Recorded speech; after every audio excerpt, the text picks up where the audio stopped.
Hello everyone and welcome back to Lego New York.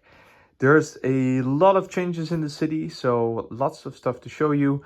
The most obvious thing is the addition of the New York Stock Exchange and Wall Street, I guess. They kind of function as the same thing, but there's a ton of smaller updates that I want to show you. So let's start with those and we'll end up at the larger building at the end of the video.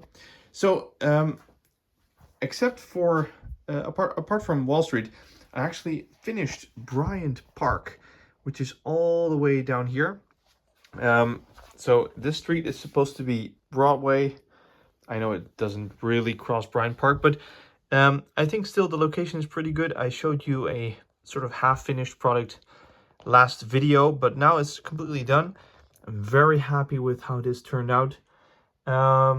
If you know Bryant Park, if we can look from above, you might recognize the pathway pattern, which goes like in a rectangle around with these small patches in between. The fountain, of course, and this is a small, nice detail. In the actual Bryant Park, there is a metal lid next to the fountain, which is the escape route for the New York Library, which is actually adjacent to the park. Not in the city, but I did include the metal lid. It has some of these dark green chairs, which are very iconic for Bryant Park and I think other New York parks as well. It has a coffee shop with a coffee logo on top. That's an addition that I made myself. You can actually detach the roof, so you could pose a minifigure inside that sells the coffee. And we kind of populated the park with some minifigures, so Spidey is there and Wong, somebody taking pictures. And I think this is a very fitting area for the park, especially since, you know, my Lego New York doesn't have a central park just because of space restraints. If I would have one, it would be like just this area, which is very small, and I just rather have more skyscrapers. So settling for a smaller park for now, but still very happy with how it turned out. Another detail that I really like is that it's actually raised a little bit. So from the sidewalk, you can see that there's this small stairway going up, which just adds a little bit more detail, and these park signs that are from the tour bus Lego City set. So that's Bryant Park. Very happy with that. Very iconic New York. Another thing that I added was a New York yellow cab, which is just over here. Also very happy with how that turned out. And the secret behind it is actually just, I took the design for the police car that comes in the deli set over there. And I just basically swapped all parts to yellow and just modified it a bit so the front bumper is less like a police car and just more like a regular car with a normal grille. And I swapped out the lights and siren for the billboard.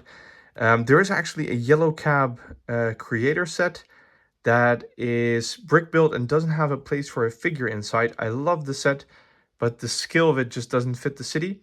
I would like to add the stickers for the advertisement though on the side of this car. I think I'm going to build like 3, 4, 5 of these and just populate the streets with more of the taxi cabs. Very happy with how that turned out. And also would love more of these, but I think that's going to be a little bit expensive. Some other details. People who have been to New York or live in New York are, I think, very familiar with these exhaust vents, which are on top of the New York steam system that distributes the heat throughout the city. When there is an excess of steam, it is released through these exhaust vents, which are generally completely orange or orange and white striped. So I added that and added some steam. I want to have a few of these as well. I added fences around it. I'm not very sure if that's necessary, but it looks pretty good, and it gives, you know, more. It makes the whole place more dynamic, and especially next to Times Square, I think it really helps. This is a nice addition as well. Just it's the small stuff like this that really, you know, brings the whole place to life. I've been adding more of these streetlights. So there's a lot of these streetlight poles already in place, almost everywhere around the city. So just going around, you can see that the entire street now has them. However, I'm still missing these round hinge pieces for most of them. So waiting for a few of those so I can add more street lights and more of these traffic lights, which I have now, one here and one there, but there is one there as well. And walking around to here, this is a new one and this is a new one. Because I added Bryant Park, this area of the city is very empty, very non-interesting. So I'm just hoping when we can finish like the sidewalks over here, add some traffic lights, street lights, that this area will just become more incorporated into the city as a whole. So those are some smaller updates. I bet there is a few more. As an example, I really like this minifigure with his American flag. Just those are the smaller details, but there are so many of them, I can't remember all of them. But let's move on to the big update, because that is the new skyscraper in the city. And it is the New York Stock Exchange. So the New York Stock Exchange is not a skyscraper by itself, of course. And if you've watched my previous videos, you know that this is an actual remake of a mock that I did before.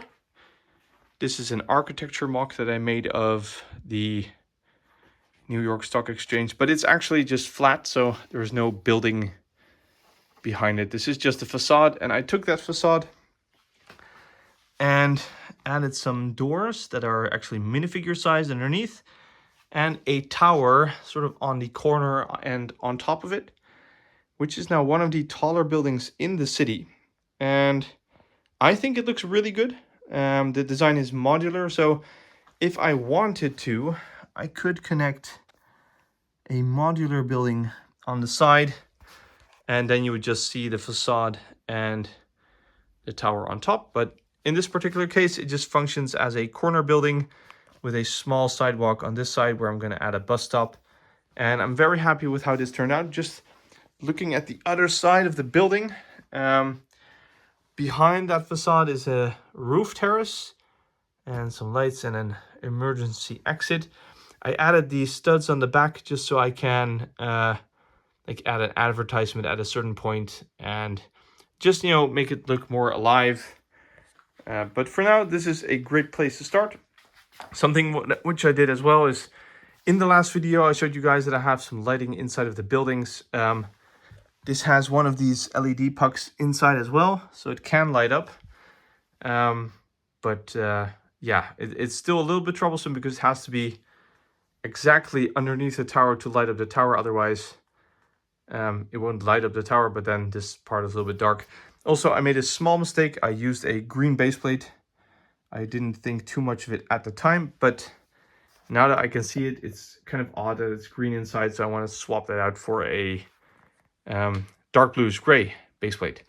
But what it does, this new building, is take my favorite view from the city, and it adds so much depth to it. So this is supposed to be Fifth Avenue, which is already pretty long. I think it's like 10 base plates long. And with the traffic lights and the street lights, and now this tower, that is just looking absolutely amazing. So very happy with the new addition. I've got big plans for the future. So I'm already planning a new skyscraper in the city, something truly iconic. But before we leave this video, I was just wondering, what do you guys want to see in LEGO New York? What are you missing? What is very iconic that I should add? Is there something that you want to see up close in the next video? Just wondering. I always try to think of new small stuff to add to the city, but I guess, you know, I'm just on my own, so all ideas are very welcome. And yeah, so just let me know in the comments and we'll see what I can do. That's it for now. So I hope you enjoyed the video, and I will see you all next time.